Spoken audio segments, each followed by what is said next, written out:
নমস্কার বন্ধুরা, তোমাদের সকলকে স্বাগত জানাই কেরিয়ার পয়েন্ট ইউটিউব চ্যানেলের আরও একটা নতুন ভিডিওতে। হ্যাঁ, তোমরা ঠিকই দেখেছো, ভিক্ষা দিলে বা ভিক্ষা নিলে এখন আইনত অপরাধ।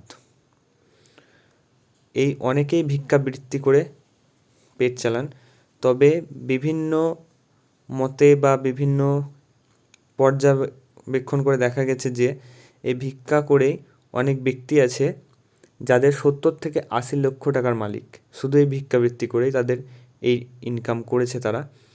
তো এই জন্যই এরকম আইন আনা হচ্ছে এবং একদম ভিখারি মুক্ত দেশ করার জন্যই এই নিয়মটি বা এই আইনটি চালু করতে চলেছে। 2025 সাল থেকে এই নিয়মটি বা এই আইনটি লাগু হতে চলেছে।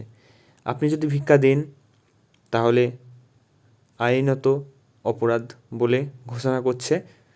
তবে এটা আমাদের দেশে নয়, এটা হচ্ছে ইন্দো সরকার এটি ঘোষণা করেছে। 2025 সাল থেকে এটা কার্যকর হতে চলেছে এবং সেখানে ভিক্ষা দিলে বা ভিক্ষা নিলে দুটোই অপরাধ। ভিক্ষা দিলে জেল জরিমানা হতে পারে এবং ভিখারিদেরকে অবশ্যই তারা জেলে রাখবে। তো এই কারণেই তারা এই আইনটি চালু করছে। 2025 সাল থেকে এটি লাগু হবে। আর যারা ঘুরতে যাবেন ইন্দোতে, খুব সাবধান। ভিক্ষা দিলে যদি আপনি প্রশাসনের চোখে পড়ে যান তাহলে কিন্তু আপনার জেল জরিমানা হতে পারে। তো এটাই জানানো ছিল।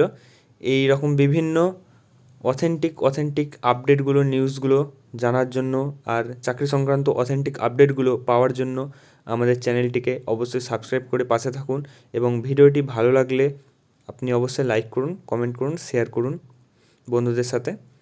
আর এরকম আরও নিত্য নতুন তথ্য জানার জন্য চ্যানেলটিকে অবশ্যই সাবস্ক্রাইব করুন। তো ভালো থাকুন বন্ধুরা। জয় হিন্দ, বন্দে মাতরম।